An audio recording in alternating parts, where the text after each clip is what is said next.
Bueno, en la clase de hoy nos tocaría ver los test de más conocidos para el tema de la estacionalidad, ¿sí? La idea es que veamos si tratemos de identificar si una serie que estamos estudiando presenta o no presenta estacionalidad.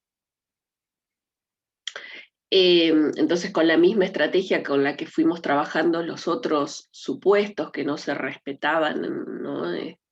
Para autocorrelación, para heteroscedasticidad, vimos que la idea es primero apoyarnos en las herramientas gráficas, eh, y luego, a partir de esa base, volver a las pruebas formales.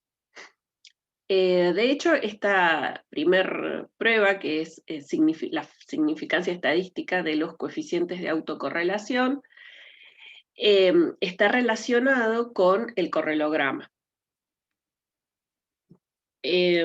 Acá en la salida que tenemos en la pantalla es el correlograma que trabajamos en la clase pasada, ¿sí? ¿Se acuerdan que aquí mismo, en la clase pasada, bueno, vimos la forma que tenía un correlograma de serie estacionaria, vimos la forma que tenía un correlograma de serie no estacionaria, y vimos el caso especial para una de las variables, ¿no? Del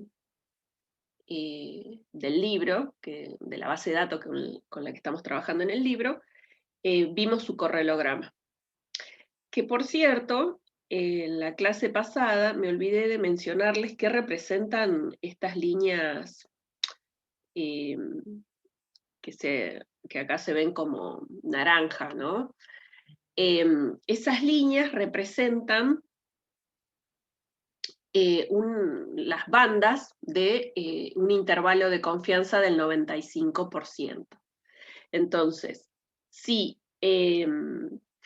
fíjense que si la idea, de hecho, es lo que vamos a luego extrapolar en el análisis de la prueba de significancia,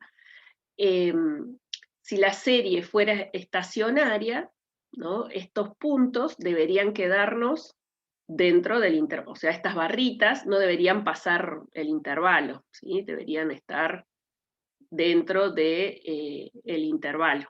¿Sí? No deberían pasar del intervalo. Lo mismo en este caso, pero bueno, esta es otra variable. Y vimos que junto con el correlograma, el software nos devuelve esta salida, que es la representación de la función de autocorrelación, ¿no? La función de los distintos valores que va tomando la función de autocorrelación para los distintos niveles de retardo, ¿sí? Para los distintos valores de K.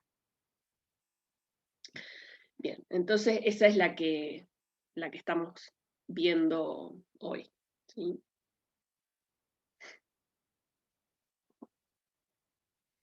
Entonces,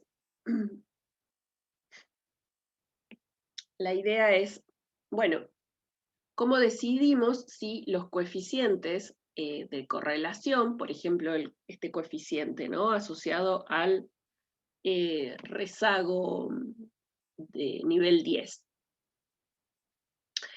¿Cómo decidimos si ese coeficiente de correlación es o no es estadísticamente significativo? Entonces, si una serie de tiempo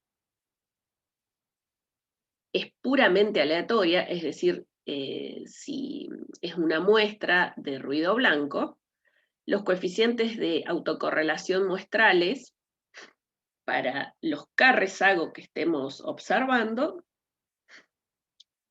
y en muestras grandes, por eso es que decimos aproximadamente, bueno, se van a distribuir aproximadamente normal, ¿sí? Entonces, si yo estoy frente a una serie de tiempo puramente aleatoria, o sea, si es una muestra de ruido blanco, yo esperaría que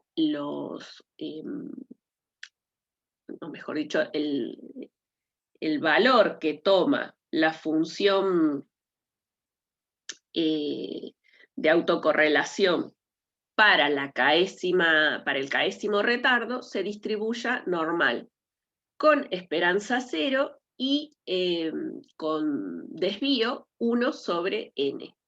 Entonces, en este caso, que estábamos trabajando, a ver si decía acá, no, acá no dice en la salida, pero esta serie tenía un n de 244,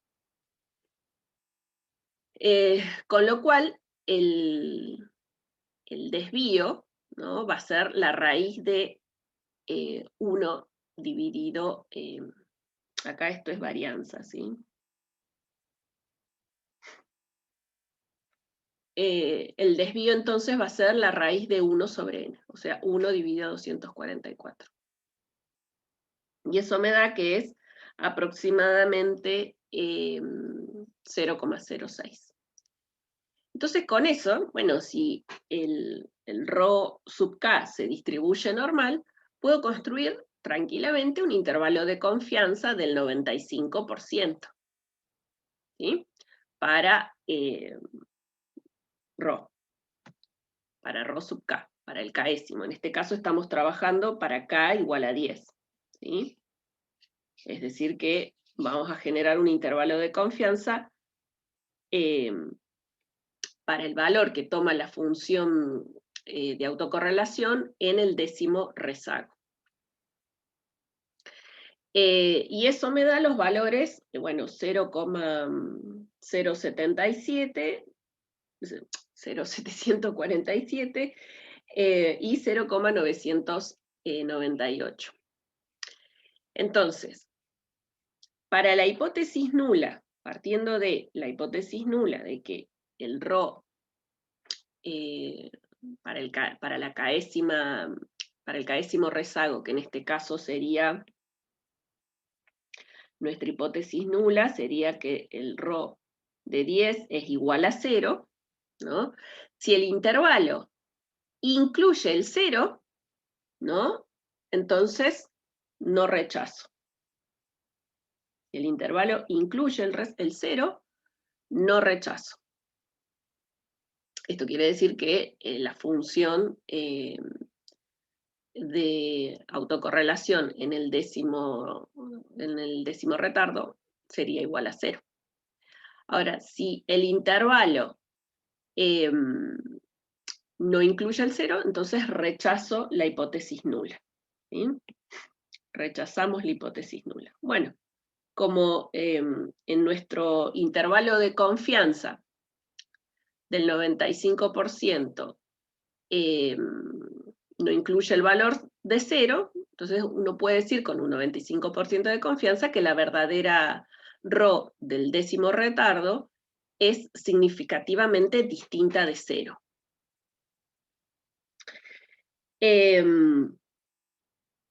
Pero eso si lo hacemos de a 1, ¿no? Si vamos haciendo de a 1, fíjense que para el caso de esta serie, que eran 244, dijimos que son susceptibles de estudiar por lo menos un cuarto de esos retardos, que son 61.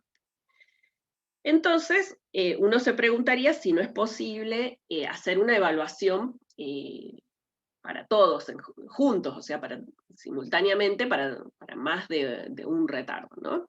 Entonces, para eso está el estadístico Q de Box y Pierce, que va a servir para probar la hipótesis conjunta de que todos los ρ sub k, hasta cierto rezago, son iguales a 0.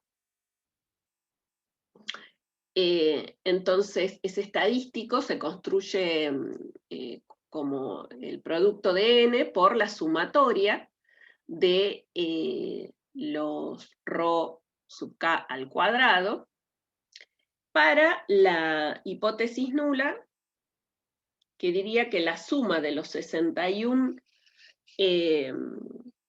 cuadrados de los coeficientes de autocorrelación estimados es 0, ¿sí? Entonces, el estadístico Q es común para probar si una serie de tiempo es de ruido blanco o no.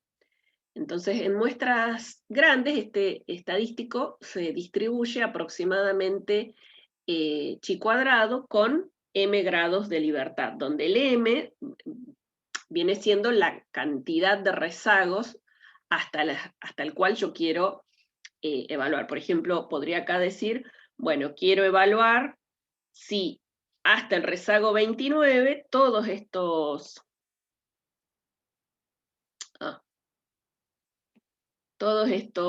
estas funciones de autocorrelación son o no iguales a 0, simultáneamente, ¿sí?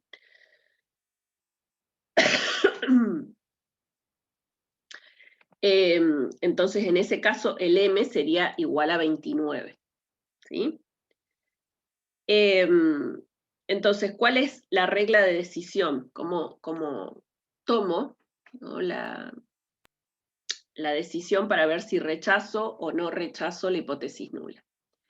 Si la Q calculada excede el valor Q crítico, que es el que vamos a obtener de la distribución chi cuadrada, en el nivel de significancia que seleccionemos, que puede ser del 5, del 10 o del 1%, entonces podemos rechazar la hipótesis nula.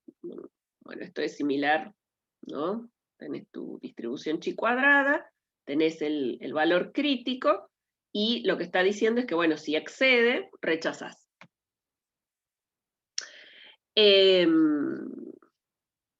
Entonces, lo que estarías rechazando es la hipótesis nula de que todos los ρ sub k verdaderos son iguales a 0. Entonces, en definitiva, ahí la alternativa vendría siendo que alguno de esos ρ sub k debe ser distinto de 0. Fíjense que en las salidas, ¿no?, tenemos el valor del estadístico Q, ¿no? Lo tenemos acá. Serían estos valores que van apareciendo, que como pueden ver, son grandes, y a continuación tenemos el p-valor, ¿no?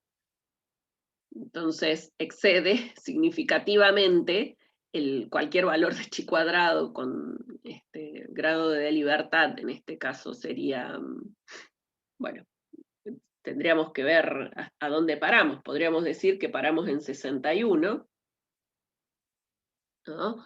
Entonces, fíjense que inclusive al nivel de 61 sigue siendo significativo, por eso los 3 puntitos, por eso el p igual a 0, sigue siendo significativo, o sea, la función de autocorrelación sigue siendo significativamente distinta de 0, incluso hasta el nivel 61.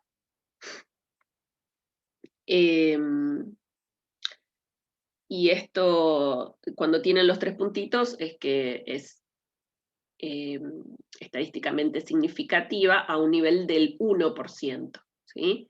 Cuando son 2 puntitos es al 5, y cuando es un puntito sería al 10. Bueno, entonces, como fíjense que todos los p-valores son prácticamente 0, acá como estamos trabajando con 3 decimales, los vemos como 0, pero bueno, deben ser valores muy chiquititos. Esto nos llevaría a concluir que la serie es estacionaria, ¿sí? La serie que estamos trabajando, que sería el logaritmo de GDP, es estacionaria.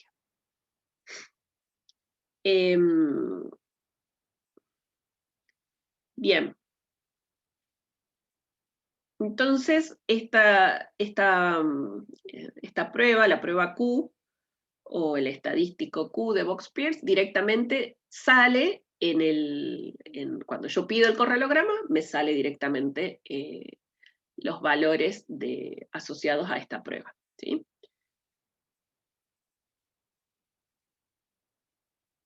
Bien.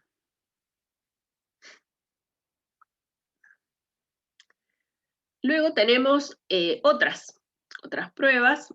El estadístico de Youngbox, esta la mencionamos a título informativo. Digamos, la prueba más tradicional cuando analizamos estacionalidad es la prueba de la raíz unitaria. Pero bueno, vamos a mencionar algunas otras, ¿no? Todas tienen sus pros y sus contras. Pero, bueno, el estadístico de Youngbox lo mencionamos a título informativo. Se construye como el producto entre n y n más 1 por la sumatoria de los ρ al cuadrado, pero ahora divididos por n menos k. ¿Sí?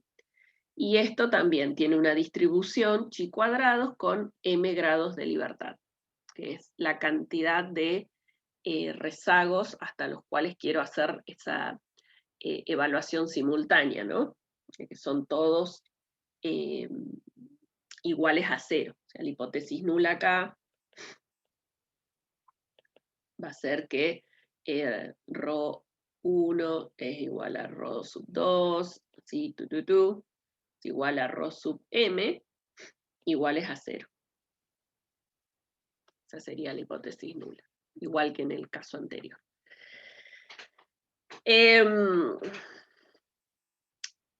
Entonces, si bien en muestras grandes los dos estadísticos siguen una distribución chi cuadrada con m grados de libertad,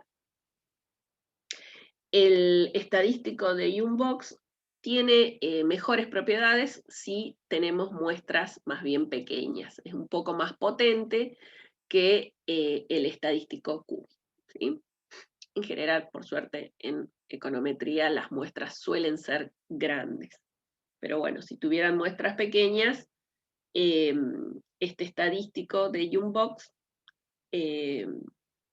es más robusto que el anterior. Y ahora vamos con la prueba característica de estacionalidad, que es la prueba de la raíz unitaria, que tampoco es la panacea de todos los males, porque, como les decía,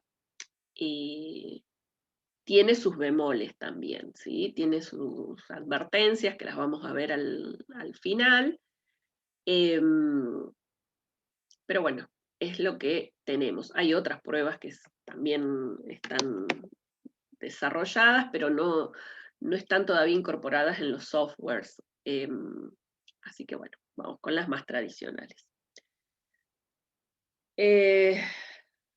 Entonces, vamos a partir de un proceso estocástico de raíz unitaria, o sea, donde tenemos una variable que depende de su rezago, de su rezago de nivel 1, y el residuo, o acá la perturbación, es error de ruido blanco. Entonces nosotros sabemos que si ρ es igual a 1, ¿no? En ese caso, si ρ es igual a 1, como vimos en las clasificaciones de los modelos en la clase anterior, bueno, es el caso de la raíz unitaria. Y si es una raíz unitaria, en particular, la expresión 1 se convierte en un modelo de caminata aleatoria sin deriva, o sea, sin intercepto. Del cual ya sabemos que por definición es un proceso estocástico no estacionario. Entonces, la idea de la prueba es hacer la regresión de la ecuación 1, ¿no? Respecto de su valor rezagado, y estimar Rho.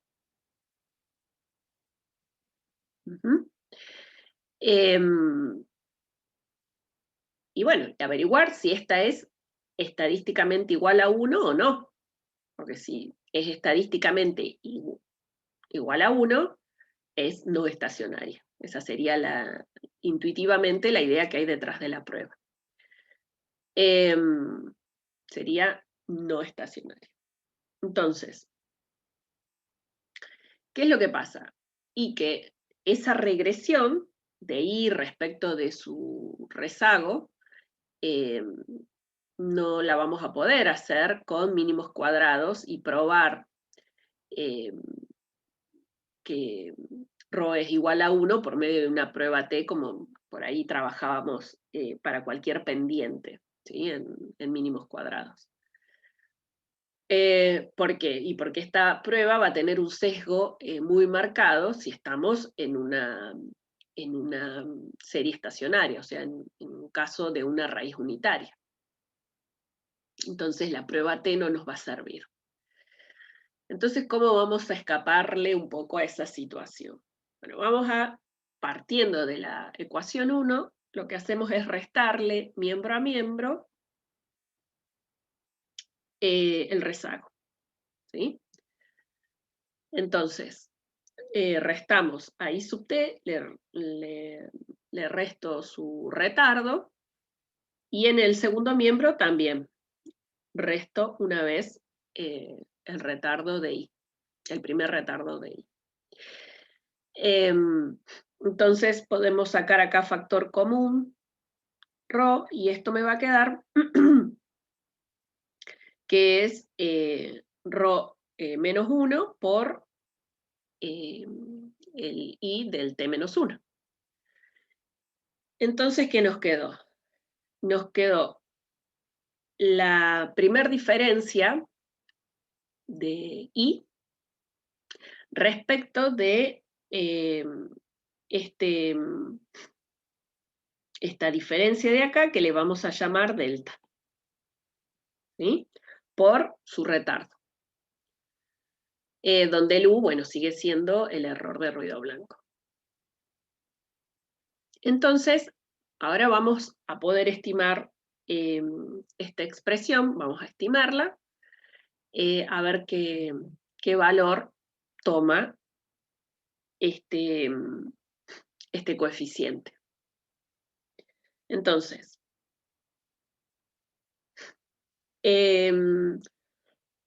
cuando lo estimamos, ¿qué es lo que queremos probar? Bueno, fíjense, ¿no? Que yo lo que quiero ver, habíamos dicho, es si Rho, fíjense que habíamos dicho que la idea es probar de que Rho sea igual a 1. Porque si Rho es igual a 1, estoy frente a un proceso no estacionario. Eso, en definitiva, es equivalente a probar que el delta, ¿no? Si Rho es igual a 1, acá me va a quedar 1 menos 1, entonces es equivalente a probar de que el delta es igual a 0. ¿Sí? Bien, entonces, si nosotros no rechazamos la hipótesis nula, si no rechazamos la hipótesis nula, esto es, no rechazamos que Rho es igual a 0, en ese caso la serie no es estacionaria. ¿Sí? Porque Rho efectivamente sería igual a 1, y en ese caso I sub t es no estacionaria. Y en consecuencia, si rechazo H sub 0, eso significa que Rho es menor a 0. ¿Por qué decimos que Rho es menor a 0? Perdón, que delta es menor a 0.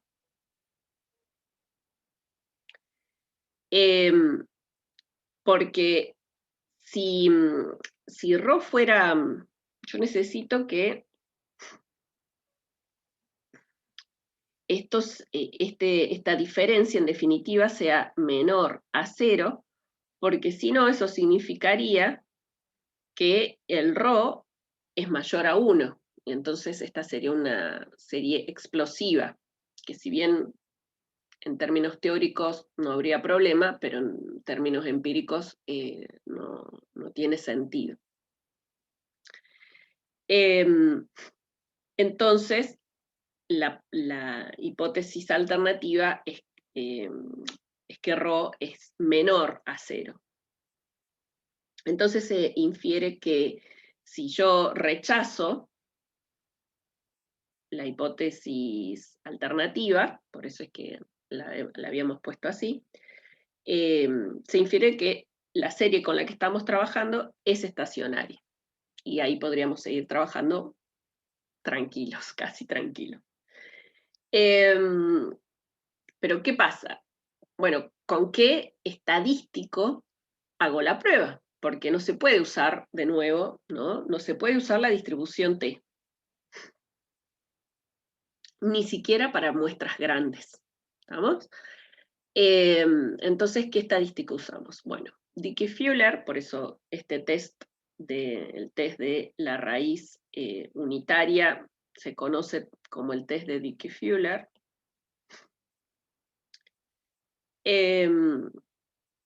Probaron que bajo la hipótesis nula, de que delta es igual a 0, el valor estimado del estadístico T, del coeficiente y de T-1, en definitiva, del delta, ¿sí? Sigue una distribución que ellos le llamaron tau, ¿sí? El estadístico prueba de tau se conoce como la prueba de Dickey-Fuller.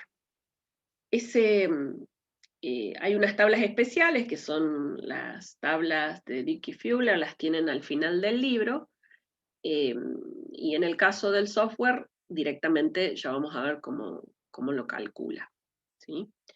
Entonces, ¿qué pasa con el procedimiento? ¿Cómo lo encaramos? Ahora, llevándolo a la práctica, ¿cómo encaramos el procedimiento?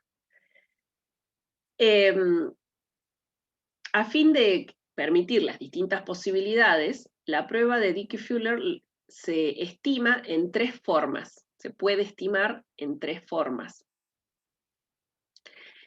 Es decir, conforme a 3 situaciones que podrían ocurrir. Yo podría tener que mi serie es no estacionaria, porque se trata de una caminata aleatoria sin deriva, ¿sí? O podría ser no estacionaria, porque se trata de una caminata aleatoria con deriva, o sea, con intercepto. Podría ser estacionaria porque se trata de una caminata aleatoria con deriva y tendencia determinística. Deriva y tendencia determinística. Para los tres casos, las hipótesis, ¿no?, van a ser, bueno, que el ρ, que lo tenemos, ¿no?, en las 3, que el delta es igual a 0. Esto sería que existe una raíz unitaria y la serie de tiempo es no estacionaria o tiene tendencia estocástica. Esa sería la hipótesis nula. Y la alternativa, bueno, la alternativa es que ρ es menor que 0, es decir, que la serie de tiempo es estacionaria y posiblemente alrededor de una tendencia determinística. Bien, entonces los valores críticos de la prueba de Tao para probar las hipótesis de ρ igual a 0 van a ser distintos según en cuál problema nos encontremos. Entonces, en cada una de las 3 especificaciones vamos a tener un valor de Tao distinto para tomar la decisión. Entonces, si yo rechazo H0, dependiendo de cuál situación esté evaluando, en el caso 1, ¿no? Para caminata aleatoria sin deriva,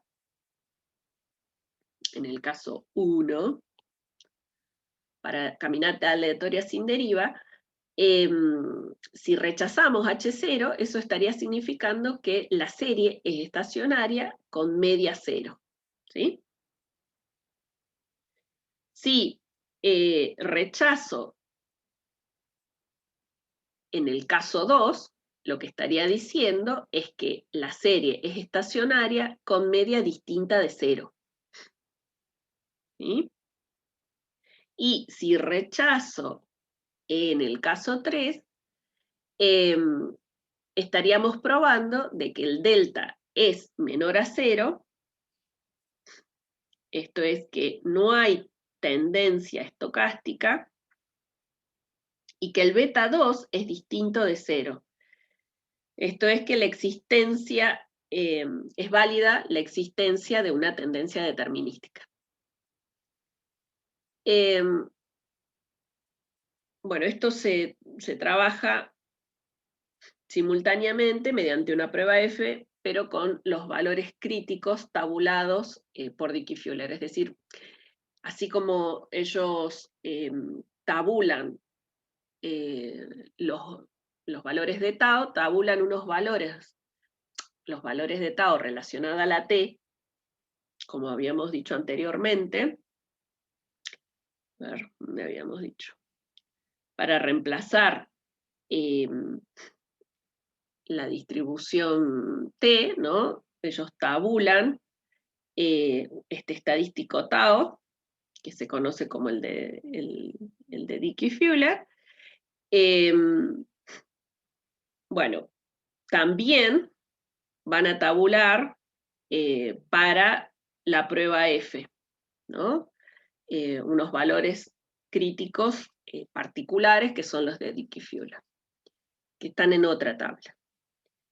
El tema es que nosotros ya a esta altura no vamos a irnos a las tablas porque el software nos va a devolver directamente los valores críticos del tau y el observado y el crítico. Entonces, y el p-valor. Así que podemos tomar la decisión sin temor a equivocarnos con la tabla. Acá hay que tener cuidado con cuál de los formatos, con cuál de los formatos nos quedamos para hacer la prueba. A veces, cuando hacemos la representación gráfica, ¿no? Se ve clarito, esto que veíamos en la primer clase, ¿no? Frente a qué tipo de serie nos encontramos.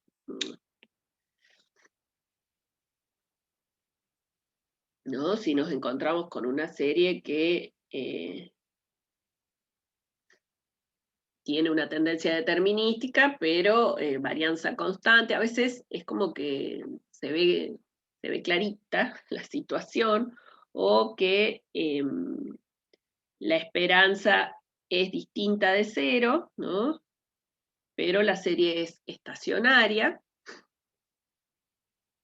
Entonces, a veces el gráfico nos puede dar la pauta de, bueno, cuál puede ser la situación más adecuada para representar, ¿sí? Nos puede dar como la pauta. Igual en el software podemos pedir tranquilamente las tres e incluso una más, las tres situaciones. Entonces, si yo no, si por ejemplo, ¿no? Estamos frente a un proceso de caminata aleatoria con deriva, y yo me quedé con esta prueba, estaríamos cometiendo un error de especificación de modelo, ¿sí? Entonces ahí nos quedaríamos, no estaríamos trabajando correctamente, ¿sí? ¿sí? Las conclusiones no serían válidas. Entonces, una vez que tenemos los tres modelos, ¿no? ¿Cuál es la lógica que hay detrás de la prueba? Bueno, entonces, una vez que se estiman estos tres modelos que planteamos acá, ¿no? Los tres modelos, mediante mínimos cuadrados, lo que se hace es dividir los coeficientes estimados, los delta, encontrados para el término que contiene ahí sub t menos 1, entre su valor estándar a fin de encontrar el estadístico tau, que vendría siendo el tau observado, eso, ¿sí? Este sería el observado. Entonces, si el valor absoluto calculado del estadístico tau, es decir, el observado, excede el valor del Dickey-Fuller en valores absolutos,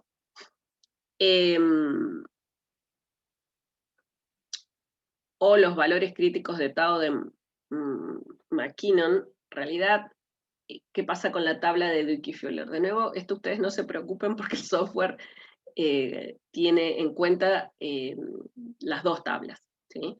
Pero, ¿qué es lo que pasa? La tabla de Dickey-Fuller originalmente estaba calculada para una determinada cantidad de n. Era una tabla chiquita. Y bueno, McKinnon lo que hizo fue ampliar los valores de esa tabla, ¿sí? Los n. Entonces, si la de Dickey-Fuller se queda corta, vas y consultas en la tabla de McKinnon. Pero de nuevo, les vuelvo a decir que el software ya vamos a ver que te devuelve el tau crítico que vos necesitas para la situación correspondiente. Entonces, en definitiva, la decisión cómo se toma. Y si el valor del tau observado excede, o sea, es mayor que el tau crítico, entonces la serie de tiempo es estacionaria. ¿Sí? Es estacionaria. Bueno, por ahí para ver un poco más la lógica, ¿no? Nos vamos a ir al Gretel y vamos a ver cómo se calcula este modelo. Entonces,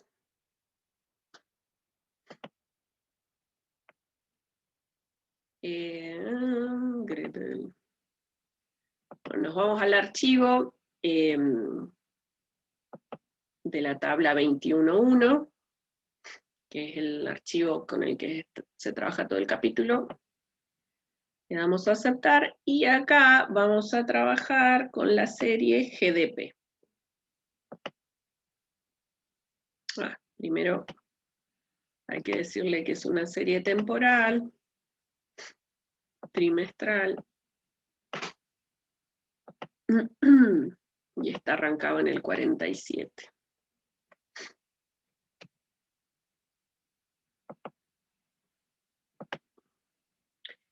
Bien. Entonces, primero acuérdense que estamos trabajando para el logaritmo de estas variables, así que vamos a pedir el logaritmo de GDP. Entonces, si ustedes miran las tres situaciones posibles, ¿no? La primera de ellas, que es la de la caminata aleatoria sin deriva, vamos a necesitar calcular la primera diferencias, ¿no? Representar a GDP en sus primeras diferencias, entonces vamos a añadir primeras diferencias de la variable seleccionada, y con eso estaríamos. Entonces, tendríamos que pedir un modelo de mínimos cuadrados donde la variable, bueno, espera, la variable explicativa, acuérdense que es sin intercepto, si sacamos ahí la constante, la variable dependiente es la propia GDP, pero retardada. Entonces, vamos a decir acá, retardo de GDP, 1. Vamos a aceptar, ¿sí? Y ahí tengo entonces el primer retardo de GDP. Y la variable explicativa es la expresión en diferencias de GDP, o del logaritmo de GDP. Entonces, listo, le damos a aceptar. Y ahí tenemos la primer salida. Entonces, el primer valor del estadístico de Tao va a ser el valor T, el Tao observado, va a ser el valor T para el coeficiente, que este vendría siendo nuestro delta. Bueno, vamos a reservar este resultado. Ahora vamos a pedir el siguiente modelo. Para el siguiente modelo lo único que tenemos que hacer, mínimos cuadrados, es devolver la constante, porque el siguiente modelo es caminata aleatoria con deriva. Y acá va variable dependiente, las primeras diferencias. Entonces le damos a aceptar. Y ese sería el segundo modelo, ¿sí? Acá de nuevo el valor que nos va a interesar ver es, bueno, menos 1,529. Bien. Este lo reservamos y vamos con el tercero. Entonces, para el tercero tengo que agregar la variable tiempo, ¿no? Para la tendencia. Entonces vamos a añadir la tendencia temporal, ¿no? Y ahora sí, vamos a modelo, mínimos cuadrados. Entonces, sumamos al tiempo. Y ¿dónde está? Acá. Las primeras diferencias es la variable dependiente. Y le damos a aceptar. Bien. Entonces ahí tenemos las tres salidas que tienen ustedes en la nota, en las notas de clases. Y entonces ahora yo tendría que analizarlas a esas, ¿no?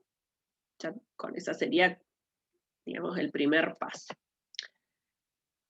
Bueno, necesitaríamos los valores de los Tao críticos.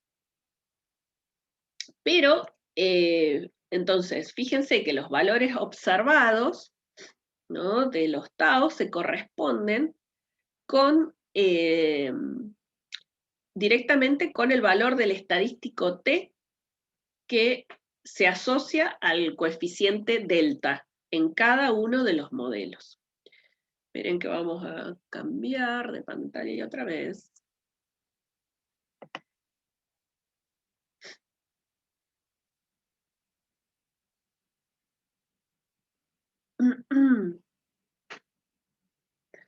Compartir. Ahí vamos. Entonces, ya tenemos los tres modelos.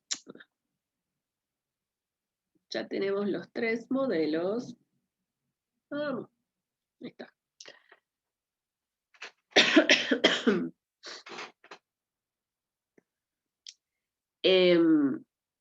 Y entonces, fíjense, como yo les decía, ¿no?, los valores de los coeficientes son los que nos van a... Los valores T de los coeficientes son los que vamos a usar como T observado. Igual habíamos dicho, ¿no?, que el T observado lo podemos calcular también dividiendo el coeficiente estimado, el delta, por su error estándar. O sea que si yo tomo este valor,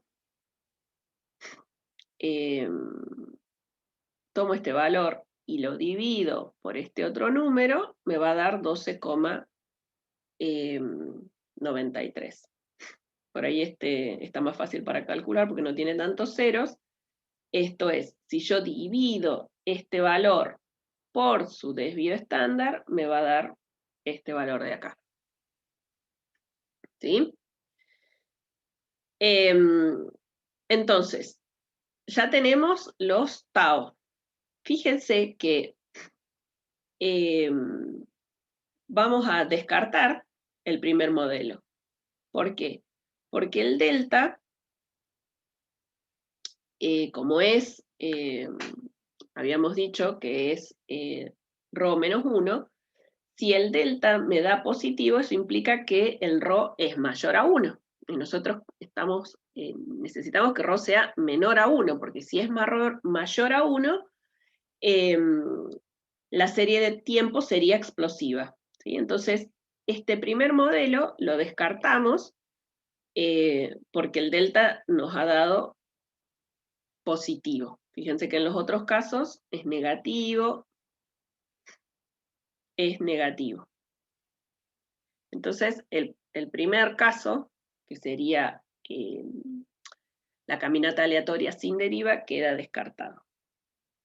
Entonces, ahora nos quedaría el modelo 2, o la situación 2, y la situación 1. Entonces, en ambos, ¿no? el delta es menor, el delta es negativo, y si calculan, haciendo la diferencia, ¿no? Si calculan, por ejemplo, acá el delta, en este caso, va a ser 0,0 menos 0,001 menos 1, ¿sí? Bueno, por diferencia van a... Espera, no puede ser. Delta, si delta es positiva... Ah, qué pava. Esto es así.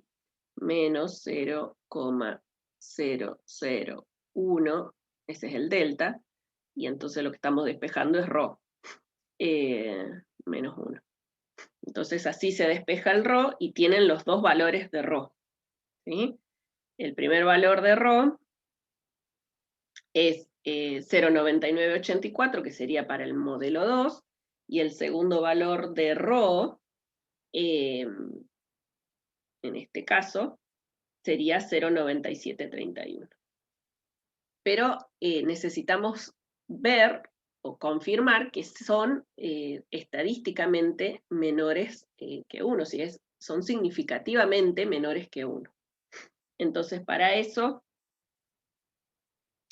lo que tenemos es que comparar los tau observados. ¿Cuáles eran los tau observados? Bueno, los valores de t, ¿sí? Que teníamos en cada caso. Acuérdense en términos absolutos, entonces 1,81 y 1,52, 1,52, los tenemos que comparar con los coeficientes críticos de Dickey-Fuller. Entonces ahí es donde tendríamos que irnos a la tabla y comparar los tau observados con los coeficientes de Dickey-Fuller. Entonces, para eso no nos vamos a evitar ese trabajo con el software. De hecho, esto tampoco es necesario que ustedes corran los 3 modelos, porque el software te lo va a hacer igual. Entonces, vamos de nuevo al Gretel.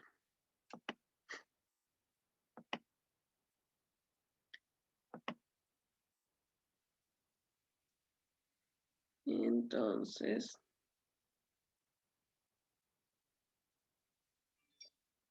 Venimos acá. Y tenemos nuestra variable, ¿no? La que queremos estudiar es el logaritmo de GDP. Queremos saber si es o no es estacionaria. Entonces nos vamos a variable, la seleccionamos, nos vamos a variable, y acá, fíjense que tenemos el contraste de la raíz unitaria. Entonces seleccionamos contraste aumentado de Dickey-Fuller. Si bien ahora vamos a ver qué es el contraste aumentado de Dickey-Fuller, si yo quiero realizar el tradicional, que es el que estamos viendo ahora, lo que hacemos es, en orden del retardo para el contraste de Dickey-Fuller, coloco 0, y entonces me va a devolver, ya vamos a ver, los mismos resultados que obtuvimos haciéndolo artesanalmente, ¿no? Corriendo cada una de las ecuaciones. Entonces, acá dejamos criterio ahí. Mira, acá podés cambiar el criterio, pero vamos a dejar el criterio ahí tal cual está.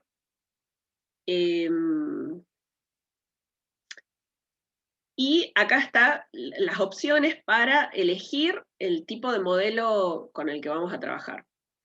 Entonces, si yo tildo acá, me va a tirar los resultados para la caminata aleatoria sin deriva, sin constante. Con deriva, ¿no? Con deriva, y este sería con deriva y tendencia. Y fíjense que también podríamos, si yo tuviera la sospecha de que hay a la tendencia se le suma una componente cuadrática, o sea que la tendencia no es lineal, sino que es cuadrática, también podría tildar este otro casillero para que me arroje todo.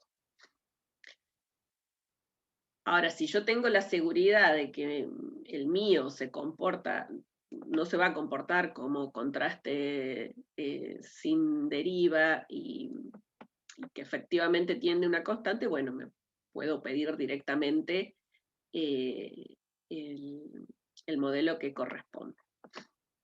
Vamos a pedir los 3, que son los que sacamos nosotros. Y listo. No tocamos nada más. Le damos a aceptar. Y entonces me va a devolver esta salida, que es la que tienen ustedes ahí en las notas. Entonces fíjense que acá tienen los resultados para el modelo sin deriva, o sea, para la caminata aleatoria sin deriva. ¿Qué es lo que me está dando? Me está dando el estadístico descontraste, ¿no? Que viene siendo el tau observado. Fíjense que es el mismo que obtuvimos en el modelo, 12,92. Es positivo, y por eso dijimos que lo vamos a rechazar, porque haría que la serie sea explosiva. Así que este no va. Y me da el p-valor. Y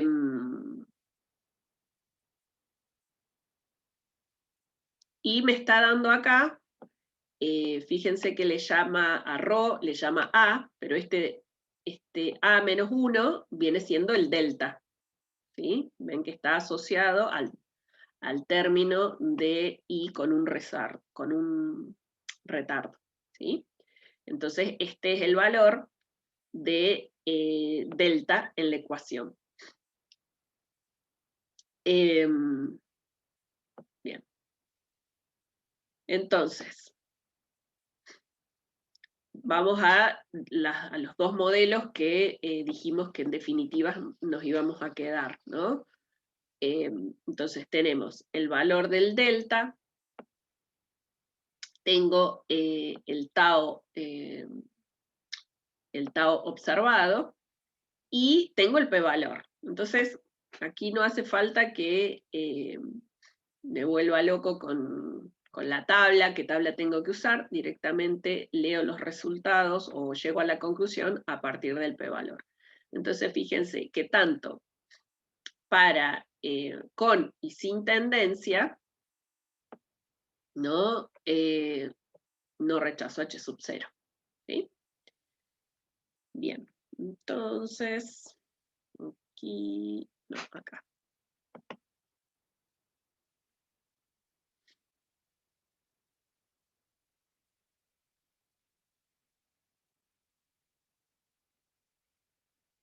Bueno.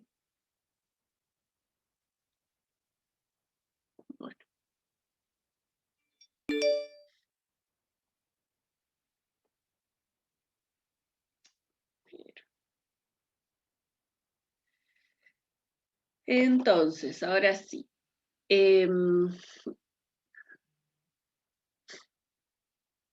Esta es nuestra salida, ¿sí? Entonces, como les decía, este es el valor de delta, ¿sí? En esta línea nos da el valor estimado de delta en la ecuación 1, el valor estimado de delta en la ecuación 2, el observado, el tau observado y el p-valor, que son en definitiva los valores que tenemos que mirar. Bueno, entonces, en definitiva, la conclusión es que no rechazo H sub 0, es decir, que para los periodos trimestrales de 1947 a 2007, la serie de tiempo GDP no fue estacionaria, o sea, no es estacionaria. Contiene una raíz unitaria o tiene una tendencia estocástica. ¿Sí? De esa manera se trabaja con la prueba de Dickey-Fuller tradicional. ¿Alguna consulta?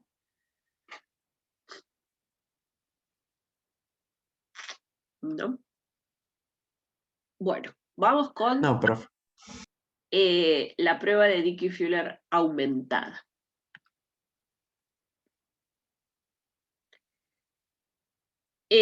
Cuando trabajamos con la prueba tradicional de Dickey-Fuller, hay un supuesto por detrás, y es que el término del error, el U sub t, no está correlacionado. ¿Sí? Pero Dickey-Fuller desarrollaron una prueba adicional para cuando dicho término sí está correlacionado, que se conoce como la prueba de Dickey-Fuller aumentada. En ese caso, el valor de las primeras diferencias de I serían, bueno, un intercepto, una tendencia, delta por el retardo de I. Hasta acá esto es lo mismo que la última del modelo 3, la última versión, ¿sí? Pero yo podría plantear esto mismo, ¿no? Y decir, bueno, no, voy a trabajar solo sin intercepto y con esta partecita. Pero sí, sospecho que hay una correlación en los U sub t, le tengo que agregar este término. Este término vendría siendo la sumatoria de los alfa sub i para multiplicado por las diferencias de los t menos i, ¿sí? En m rezagos. Entonces, ¿qué son esos t, ese delta de i sub t menos i? Y bueno, por ejemplo, si yo estoy trabajando con el delta de t menos 1, ¿cómo lo calcularía? Y sería el i sub t menos 1 menos el i sub t menos 2. Si yo estaría buscando el delta de i sub t menos 2, bueno, eso sería i sub t menos 2 menos el i sub t menos 3, y así, ¿sí? Entonces esos serían los términos que deberíamos incluir acá. Y después tenemos el epsilon sub t, que es un término de error puro o error de ruido blanco. Entonces, el número de términos de diferencias rezagados que debemos incluir, M, en general se va a determinar en forma empírica, o sea, hasta cuántos rezagos tengo que colocar acá. Y eso es por prueba y error, por eso es que dice se determina de forma empírica, ¿sí? Entonces, con la idea es que se incluyan los términos suficientes para tal que el término de error no esté serialmente correlacionado, ¿sí? Para tal que este nos quede error puro, o sea, error de ruido blanco, y no tenga correlación. Entonces, y acá esto quedó, se me coló. Esto no va.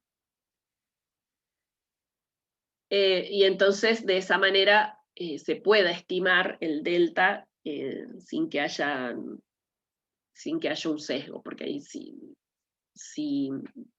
si hay correlación, ¿no? en U sub t, yo acá lo que estoy tratando de hacer es justamente sacársela, ¿no? Identificándola, cosa de que ahora el error me quede puro. Entonces, ¿cómo se trabaja esto en el software? Bueno, muy parecido a la prueba de Dickey-Fuller, de hecho tenemos que usar la misma opción porque vimos que nos tiraba, ¿no? la opción de trabajar con el aumentado. Y en lugar de colocar 0, tenemos que colocar 4. Entonces lo podemos ver. Si queremos trabajar con m igual a 4, de nuevo, me paro en la variable a la cual le estoy analizando la estacionalidad, ¿no? Entonces vengo acá, variables, contrastes de raíz, contraste aumentado de Dickey-Fuller. Y entonces ahora le puedo pedir, si yo trabajo con 0, estoy suponiendo que el U sub t es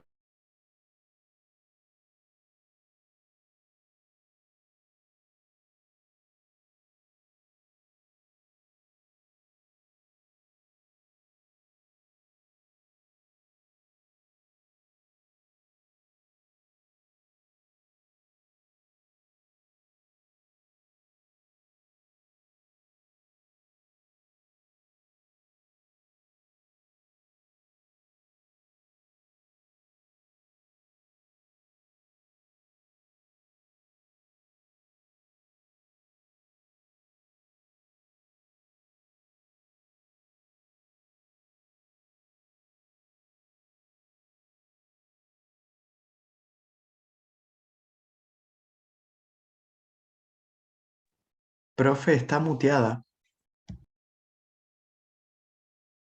Pensé que era el único. que cuando entra de nuevo me mutea, menos mal que dijeron. Bien. Entonces, y tampoco están viendo la pantalla. No, eso sí lo estábamos viendo. ¿Ah, sí? Ah, bueno. Entonces seguimos.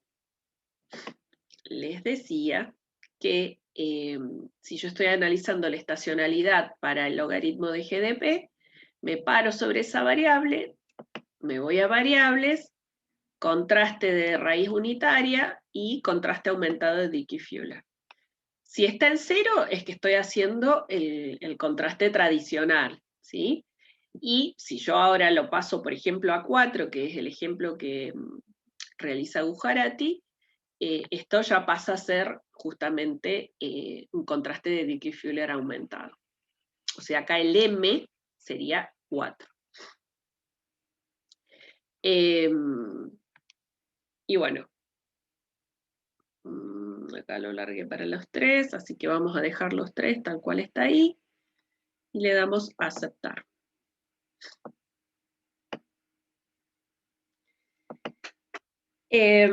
Y si no me equivoco, esto daba algo distinto a cómo da el libro, pero me parece porque recuerden que el libro trabaja con Stata. Y acá para seleccionar, de hecho, miren, se los voy a mostrar cuál es el proceso que está haciendo, se lo podés pedir.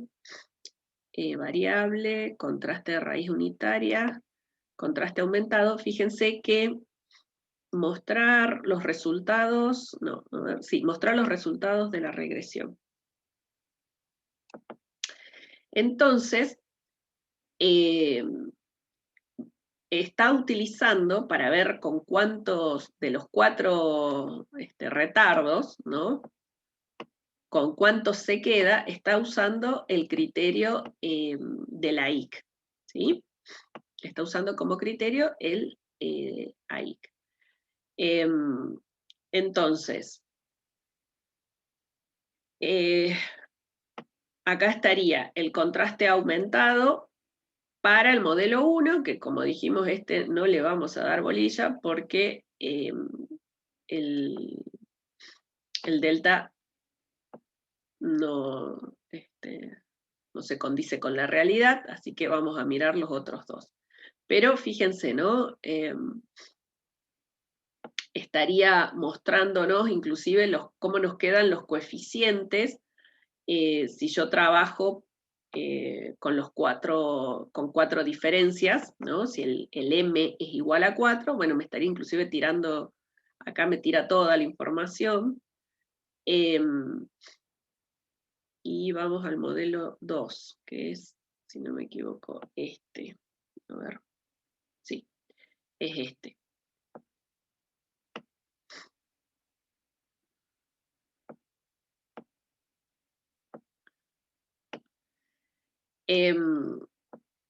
Entonces, Gujarati aclara que en Stata se puede elegir trabajar con criterio AIC. Bueno, acá también, no probé. Pero él menciona el criterio de Schwartz y otro más.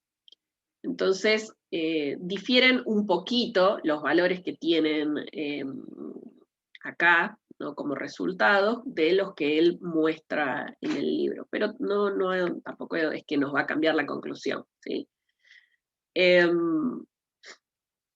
Entonces, en todos los casos, vamos a ver cómo da el p-valor. A ver.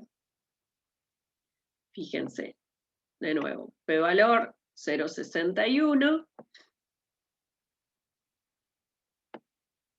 Y acá p-valor 0,12. ¿Sí? Con tendencia. Sería con deriva sin tendencia. Y sería con deriva y tendencia. ¿Sí? Entonces, en ambos casos, no rechazo. ¿Sí? No rechazo H0, que es lo que ustedes tienen en la salida. Entonces, incluso podríamos pedir, bueno, a ver, ¿por qué no rechazo? ¿Es porque trabajé con un M de 4? ¿Qué pasa si trabajo con un aumento el M? Entonces, venimos acá, de nuevo, logaritmo de GDP, contraste de la raíz unitaria, y lo vamos a llevar a 14, que creo que es lo que hace también en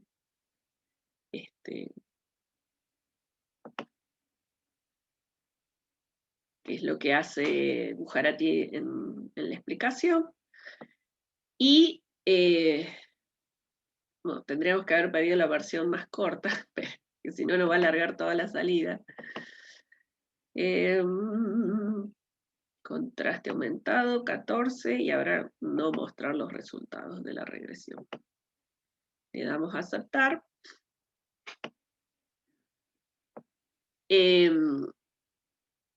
Y miremos de nuevo los p-valor. ¿no? Fíjense, para el modelo con deriva, no rechazo. Para el modelo con deriva y tendencia, no rechazo.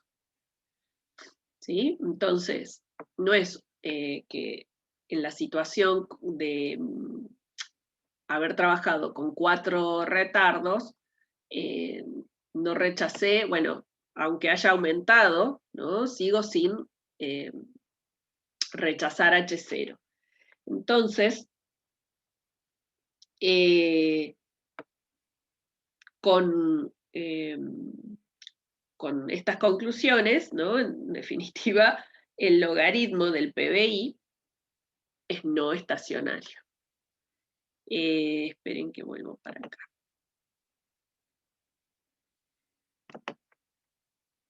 Entonces, voy a compartir acá.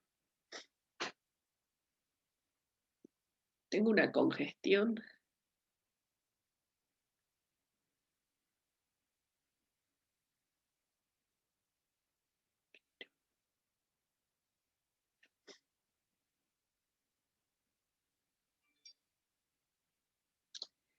Bien.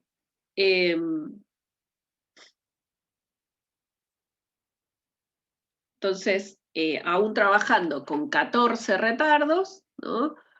Con criterio AIC, no rechazamos H0. En definitiva, todo esto nos lleva a la conclusión de que el logaritmo del PBI o de la variable GDP no es estacionaria.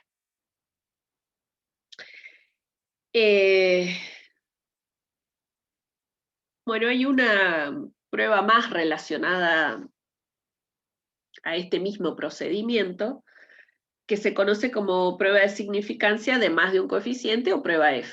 Y es muy parecida a la prueba F que utilizábamos en el análisis de regresión múltiple, a la F parcial. Porque supongan que tenemos el modelo, bueno, con intercepto y con pendiente, con tendencia. Entonces, si se quiere demostrar la hipótesis de que beta 1 y beta 2 son simultáneamente iguales a 0, entonces lo que podríamos hacer es realizar la regresión para el modelo completo, como trabajábamos en la unidad de regresión múltiple. Entonces, estimamos la regresión no restringida, o sea, el modelo completo. Y luego, ¿qué hacíamos? Y luego estimábamos el modelo restringido, que sería en este caso sin intercepto y sin tendencia. El tema es que no podemos utilizar la tabla F convencional, ¿sí? Para poder hacer esta prueba habría que ir a la tabla F de Dickey-Fuller, ¿sí? Para poder tomar la decisión. Que está disponible en el libro.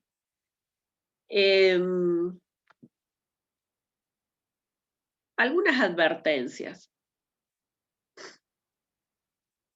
Que hay que hacer con respecto a esta prueba, ¿sí? Como les decía, algunos tiene sus detractores, ¿sí? Hay algunas pruebas mejoradas, pero bueno, no están disponibles en software todavía. Entonces, ¿cuáles son los problemas de esta? O sea, de la prueba de Dickey-Fuller. Se dice que la mayoría de las pruebas de Dickey-Fuller tienen poco poder, porque estas pruebas tienden a encontrar raíz unitaria, aunque esta no exista, ¿sí? O sea, son rechaceras. ¿Sí? Es una prueba que te rechaza fácil la hipótesis nula. ¿Sí? Ese es un primer problema. ¿Sí? Que a veces, aunque no exista la raíz unitaria, o sea, la serie sea estacionaria, tiende a decirte que es no estacionaria. Eso es propio del estadístico y del diseño de la prueba. Otra advertencia que hay que hacer respecto a la prueba es que, bueno, la potencia de la prueba depende del lapso de los datos más que del tamaño de la muestra. Entonces, para una muestra dada de tamaño n, la potencia es mayor cuando el lapso es grande. Entonces, por ejemplo, en 30 observaciones de un lapso de 30 años, la prueba puede que tenga más potencia que en 100 observaciones durante un lapso de 100 días. ¿Sí?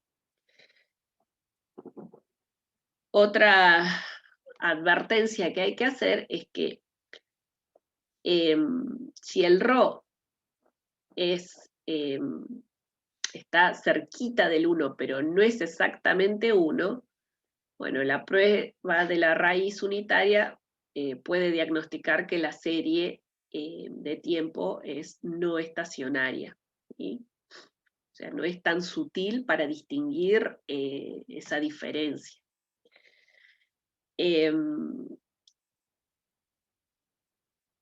Otra advertencia que hay que hacer es que esta prueba supone que la serie de tiempo es integrada a 1.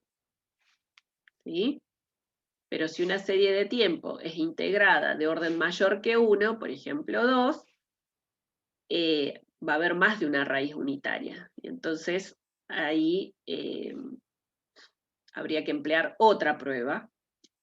Hay una que se llama de Dicey-Pántula, bueno, que habría que estudiarla si estamos frente a esa situación y tratar de resolverlo a través de esa otra prueba.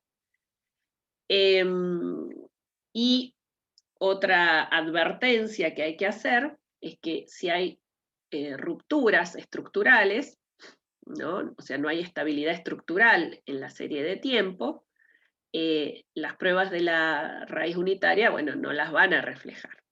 ¿Sí? Entonces, atenti con el uso de esta prueba. Entonces, como advertíamos en la clase 1, ¿no? Series de tiempo es una de